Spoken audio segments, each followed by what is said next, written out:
What's up, immortals? This is your boy GM with Yukio-Do chapter 148. I got the notification that the chapter was released this morning, just before I went to work. So trust me, this whole day I wanted to read it. I wanted to read the chapter, but if I did, I couldn't make a live reaction.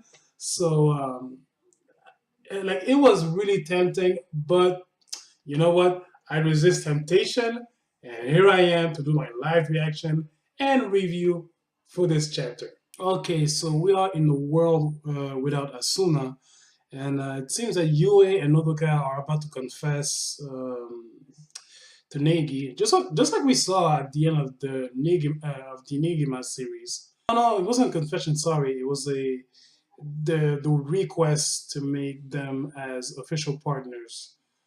Man, Negi, this guy saw more nudity than the Playboy Mansion. He was only 10. Lucky guy.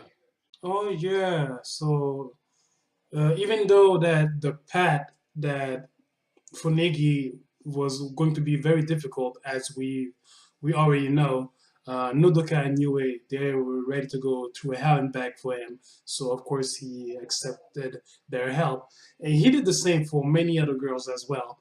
Um, Throughout his adventure in the Negima series, it was pretty much like that.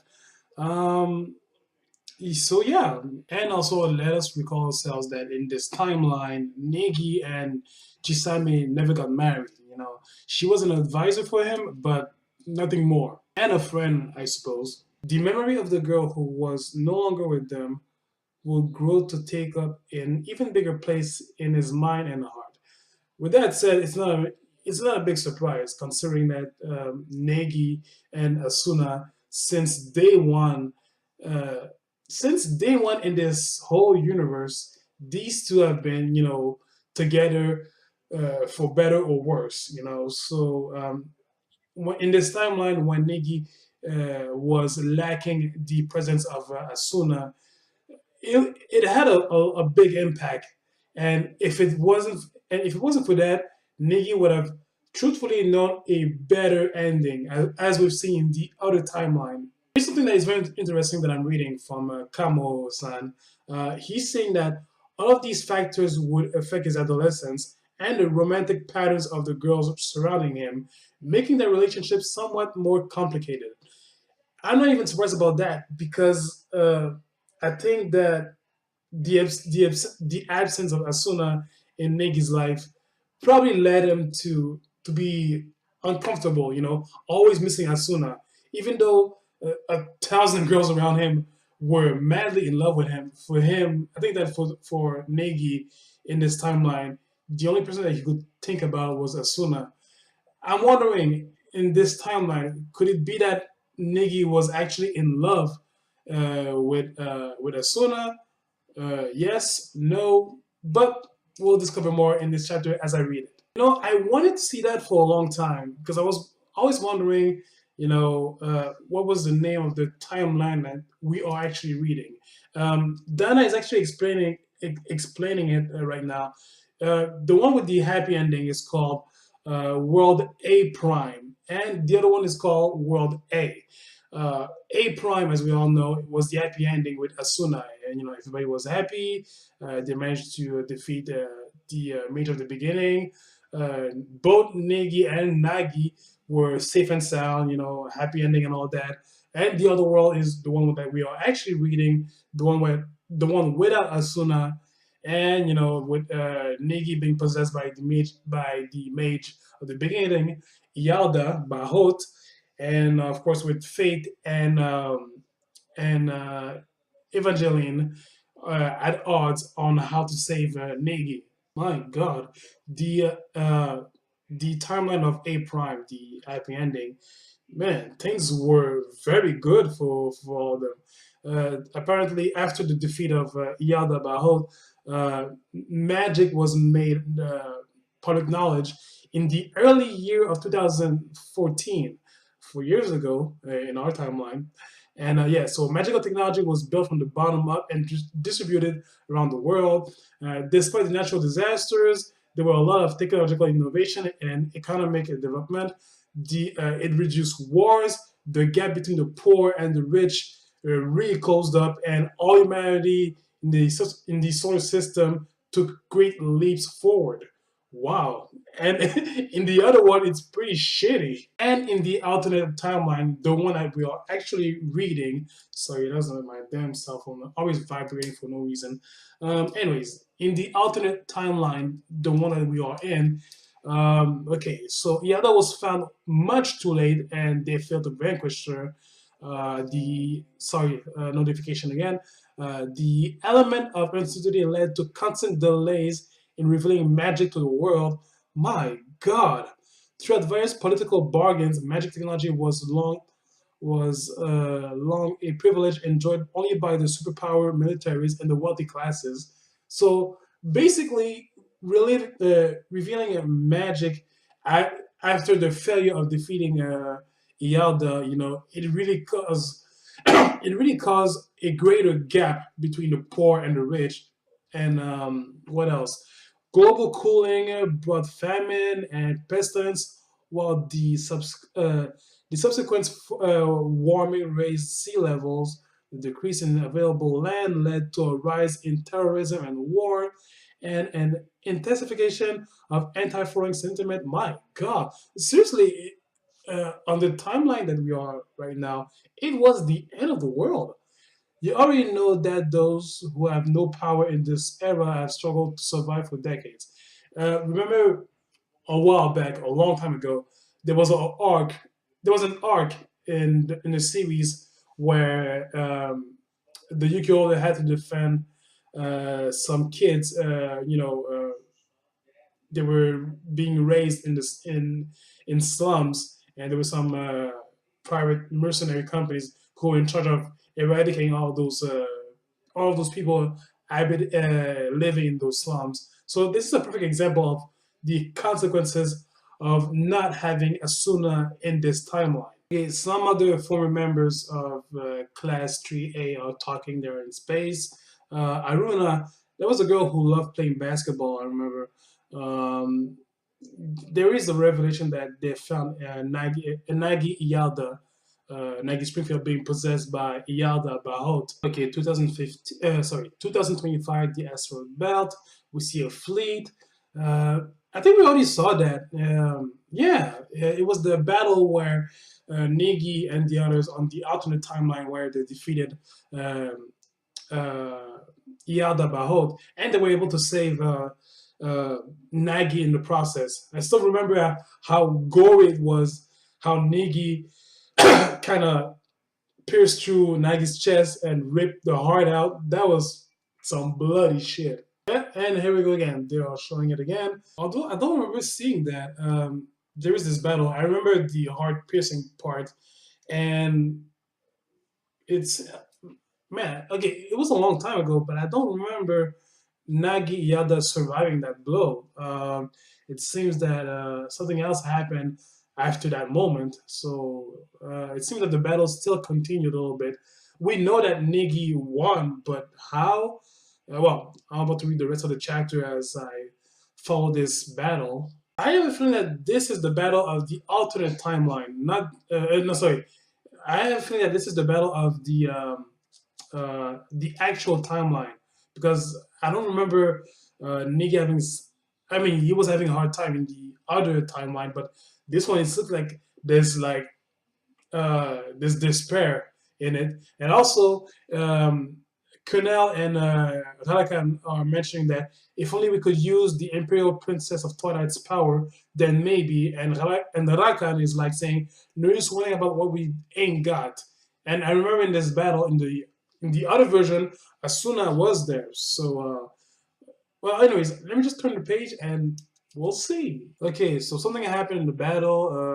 Hold on. They were about to retreat, but something happened. Nodoka and Yue just pushed away Negi Springfield. Why were they already possessed? Or hold on, let me check. Oh no, I don't know. It's because of the wormhole under Negi's feet. Basically they saved them. Sorry, I thought that they were somehow trapped by Ialda. But anyways, let's check it out. Okay, so Ialda kind of casts some sort of a spell that would latch onto their souls and will make them their puppets. And I have a feeling that this technique was used on many of Negi's former friends, like Yue, Nodoka, Kunal, Rakan. I mean, those guys are the same one that are now under Ialda's control. So it wouldn't be far-fetched to guess that this is what happened. Okay, so just being touched by that, it's over. It seems that okay, Rakan is saying, "Damn, she got me. Even my arms of steel aren't immune." And Negi is about to, well, sorry, Nagi Springfield is about to strike behind him. Uh, let's see. Kunal just parried the attack. It seems that just being touched by that, it's all for you. Like, oh shit. Hold on, let me check. Okay, Kunal tried to block the attack from Nagi Ialda. That didn't work. He was tainted by the that black mist whatsoever. Um, Okay, Nick is about to save them. Okay, Nick is about to save them, but Araka is insisting on not doing that because, of course, he might be trapped as well. But it seems that it didn't work out as such. Wow. Okay. Wow. That's a big technique. Araka just made a giant arm of chi energy, and of course, I'm guessing that he wants to make sure that Negi gets out of the way to make sure that his friends. He is safe. Um, but my God, oh my! Look, this timeline is very dramatic. Holy shit! Okay, so oh my God. Okay, so they are obviously gonna get assimilated. Rakan, Kunel, Yue, and Nodoka. But Kunel is about to cast some sort of a fortress spell that will protect them for 40 years. Um, Okay, so I guess that's how it happened. How these four got, how they became Ialda's puppet. So yeah, they failed to defeat Ialda, and as Negi is watching his friends being, you know, assimilated by Ialda, man, that is, my God, that is dramatic. Okay, Ialda appeared behind Fate and Negi. Holy shit, this is not gonna be good. Oh God! Oh shit! Okay, the other girl was about to do a time stop, but that didn't work. And wow, that girl, Koyomi, holy shit! Ialda just stabbed her with some sort of a dog. Anyways, Ialda stabbed her and killed her. Oh shit! Oh my God, Nikki's about to get possessed. Oh shit! Holy shit! She just sacrificed her life to save him. Oh, she got brutally stabbed. And she's like, for crying out loud, you never grow up. You're still the same little brat who always needs someone to take care of him. Oh, no. That is not fair. Oh my God. Okay, so where Negi is back on Earth and it's raining and he is devastated.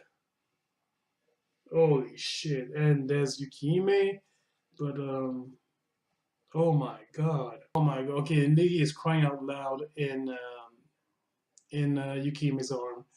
And oh, he failed big time. Like for him, it's worse than any kind of nightmare he can possibly think of. And he slept at Yukime's house, not in that sexy, intimate sleeping. No, he just slept there because he was devastated.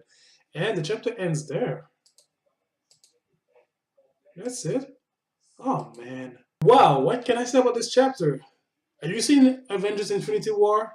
You know the ending? Well, that's pretty much what I'm thinking right now. So basically, I thought that this chapter would continue on the same path of revealing Tota's origins, but it really reverted back to the past with Negi Springfield, but the past on the actual timeline that we are actually reading.